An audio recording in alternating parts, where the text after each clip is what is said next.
Good evening, dear friends. So, starting today, from this very minute, finally, those who wanted to stop slouching and straighten their backs have found the answer. What should you do? The answer is in this video. If you watch it until the end, you'll learn not only the special exercise, which is the most effective one. One of them is to fix your hump, the so-called slouch, and straighten your back. But also, what should you do to maintain it? And so you don't have to do exercises all the time, because there is no person who always wants to do exercises. There are people who never want to do exercises. He is more commonly found in nature. So, friends, in order for us to recover from this state to this one, it's enough to know a few secrets that only those who watch until the end will learn. There, I will show you what to do so that your back straightens itself like this. So you don't have to do anything or make any effort for this. Maybe you've seen people who have good posture, they never slouch, and they don't do anything special for it. So, what's special about them? Why do some people try to straighten their backs on purpose, but never succeed and never will, while others don't have to do anything and everything is just right for them? The thing is, first, it's about the center of gravity, where it is for one person and for another. For a person who slouches, their center of gravity is closer to the front part of their foot. Just pay attention. Simply stand in a way that's comfortable for you. Pay attention. Place your feet however is comfortable for you as well. Some people find it more comfortable to stand like this, others like that, it doesn't matter. And notice, for some people, one foot might be turned out a bit more than the other. Stand, however, feels comfortable. Like it. And now pay attention. Where is your weight? Is it closer to your toes? Or is it closer to your heel? Or right on your heel? Where is your weight? Divide your foot into 3 parts: the heel, the toes, and what's in between them. And where, in which part of your foot is your weight, your center of gravity closer to? If you can feel it at all, those who can, write in the comments where your weight is. Now, try to shift your weight more onto one leg and see where the weight is on that leg. And try to move it to the front part, to the back part, whatever feels more natural to you. To the other foot, to one, to the other. And you'll be surprised to discover that very often on one foot, your center of gravity is shifted maybe to the front of the foot or to the back of the foot, but also when you shift your weight onto one leg, you may notice that it can also be like that for you. Here is your foot, and these are the toes on your foot. It's not unnecessary, and there can be weight. If this is your big toe and this is your little toe, then the weight can be on this part of your foot or on this part of your foot, both here and here as well. Pay attention to where it is for you. And sometimes it happens that it's more comfortable for you to lean on one part of one foot and on a different part of the other foot. So, what is this for? It's so that you understand that you can't control the exact spot you'll be leaning on. People who have trouble with this often ask another question. When walking, which part of the foot should you put your weight on? Should you land on your heel or something else? Because they can't control or change the position of their foot, they're forced to rely on the same part all the time, and their legs get tired. So, why is all this necessary? Why do you need to know which part of the foot to use? The thing is, look, this person is slouching and their center of gravity is on the foot closer to the toes. But this person isn't slouching and their center of gravity is closer to the heel. Why? What causes it? It doesn't matter. The main thing is to be able to change it. So what we need is for him, this subject right here, this citizen. You could even say he learned to change.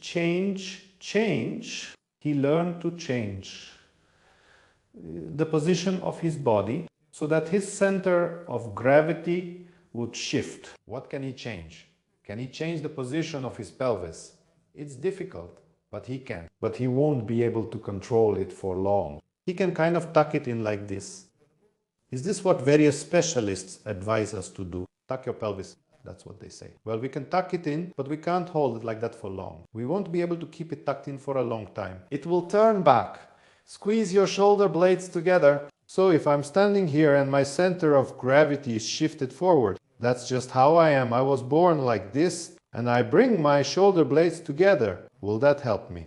Well, not really. The center of gravity might shift a little, but what's another downside? Because I'll be bringing my shoulder blades together, my back will get tired quickly, and my lower back might hurt even more. That doesn't really work for my head either. It's shifted forward. And if I try to fix it, some people do this too. There are exercises like this where you pull your chin in like this and you have to stand near a wall. Try to touch it with your heels, buttocks, shoulder blades and head. Stand like that and then push your chin in like this. It's an unnatural position. You won't be able to stay like that for long. Because of this, your double chin will only get bigger, or you might even get a third one. That doesn't work either. What can you do? There's nothing you can do about it, it turns out. You can't do anything about it. All these ways, all these methods are ineffective. You can try sucking in your stomach. If you try to suck in your stomach, well, let's suck it in.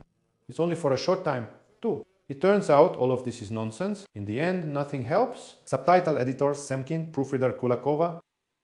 There is a way.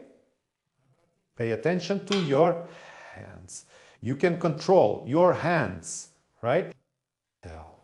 Probably the most controllable part of your body is your hands, and you can track their position more easily than the rest of your body. And you need a specific reference point in order to determine the position of your hand relative to your body, where it is located. Here is your thumb. And if your hand is turned in such a way that the back of your hand is facing forward, you automatically see what happens to your elbow. It turns out to the side like this. If the elbow turns to the side, then the humerus itself changes position. The shoulder turns like this. After the shoulder, the scapula changes position as well. It also shifts forward. In this position, the arm moves forward and hangs on the neck muscles, on the muscles that lift the scapula. If it is not well developed enough, it can't hold and the arm shifts forward. And at the same time, wherever your fingers are pointing, that's the part of your foot where your weight will be. So if my fingers are too far forward and are pointing at my toes, or even further, like here, for example, then my weight will be on this part of my foot. If I move my hand a little bit back here, then automatically my center of gravity will shift closer to my heel. So, to control, you can control the center of gravity with just your hand. If your hand is in front, your weight will be closer to your toes. If your hand is behind, your weight will be closer to your heel. That's the simple design of our body, our organism. By changing the position of your hand, you can shift your center of gravity. Why does this happen? When you move your arm back, it changes the position of the scapula and the load shifts to the trapezius muscle and the arm. It also has weight, so your center of gravity will automatically shift back here. The arm's position is also important now. If you turn your hand forward with your thumb like this, your elbow will automatically turn as well. It will be facing back like this. And the back muscles as well as some of the muscles that are located right here on the shoulder blade itself. Here, the suspensory muscle, the rear deltoid, is also here, and the latissimus as well. Here they are. The muscles between the shoulder blade and the spine will also get toned. So, from the position of the arm, like this, everything is relaxed. The distance between the shoulder blades increases like this, and like this, everything gets toned. It all depends on the arm's position, like this or this. Once you change the position of your arms, it's easier for your back muscles to work. In this position, only your lower back is working to support your body. Only the muscles along your spine are engaged. If you hold and move your arms like this when walking, your torso will sway like this, like this. If your arms are here, they move forward and back, and the torso turns instead of leaning sideways.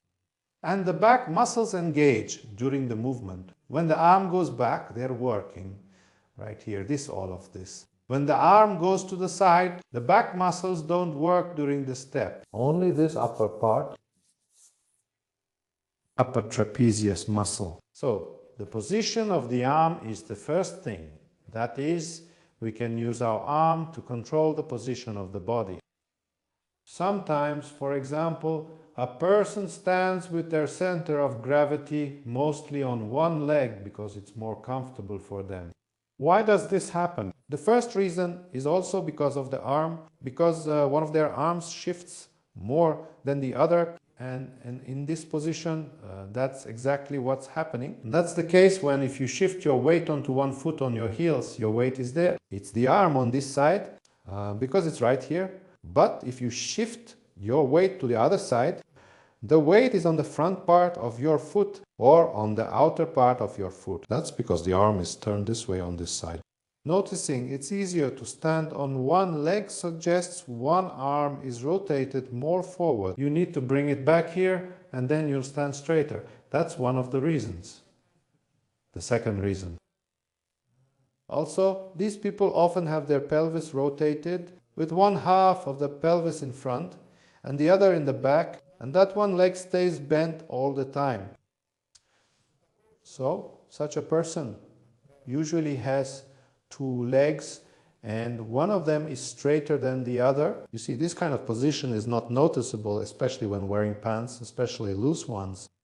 But if we take his pants off, we'll see that one of his legs is straight and the other is slightly bent. In this position, you see, the pelvis is turned and he doesn't notice the position of his legs. It's not noticeable unless you pay special attention to it. So he doesn't. He ignores that one leg is straight and the other is bent. But he doesn't notice the position of his pelvis. He looks down and sees that his stomach is crooked, his pelvis is crooked, one side of his pelvis is forward. So if you see that one side of your pelvis is forward and the other is back, it's on the side where it's forward. Straighten your leg.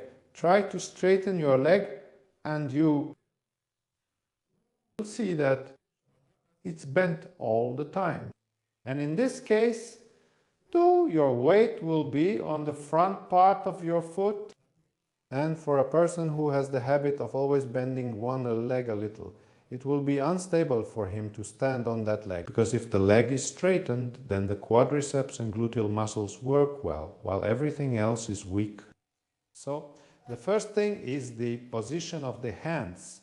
First, the hand should be turned with the thumb forward, and second, it should be behind this bone. Here is the anterior superior iliac spine. If the hand is here, then the shoulder blade is where it should be. If the hand is here, then the shoulder blade follows the hand and shifts forward.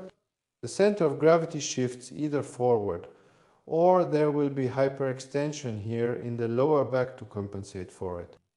So, your thumb should be a little bit behind the anterior superior iliac spine. And the second thing is you need to make sure that your legs are in the same position. If you want, for example, you can use one of them as a reference point. So if you have one leg bent and the other straight, bend both if you want, whatever you prefer. Or for example, straighten both. This is exactly in those cases when you're just standing, not doing anything. So this is your static position for people who have always had one leg bent. When they start straightening it, it might even get tired at first because it's an unusual position for them. But they'll find that in this position, they actually start standing straight. But very often you also need to check if the leg you keep bent is actually a little longer than the other one. That's why you bend it, so that your pelvis and everything else are roughly at the same level. So friends, all this information was for those who want to fix their situation or do something by adjusting their body position. But there are also people who don't mind physical exercises. So I've prepared a couple of fresh ones especially for them as well. First, the classic. We all know this one. There are two good exercises. One is for the trapezius, the middle and lower parts. It's like this when we lie down on your stomach. Put your head on your forehead, hands right here. And from this position, bring your shoulder blades together and relax, together and relax. This exercise is very good. It helps restore the muscles between the shoulder blades, improves the mobility of the shoulder blades, trains the back muscles, and really helps open up the shoulders. 2 or 3 sets of 10 repetitions won't hurt anyone. And the second exercise is for the upper part of the trapezius muscle.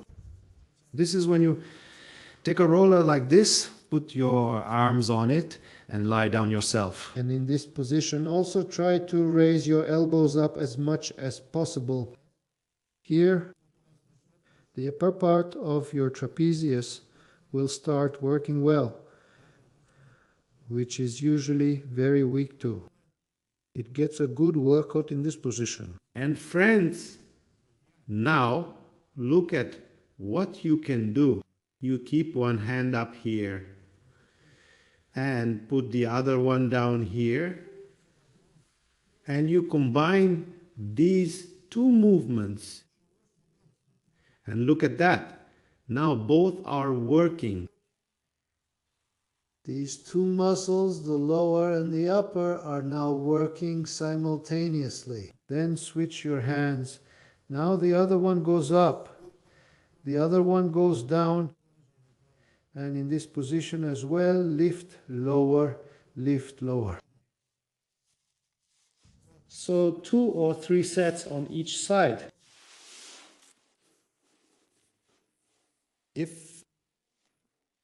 If you do it regularly, it restores exactly those muscles that are responsible for maintaining posture. Well, friends, give it a try. Share your impressions in the comments. How did it go? How are you doing? Don't be shy. So, what's up? We do sports and help our parents. See you in the next episodes.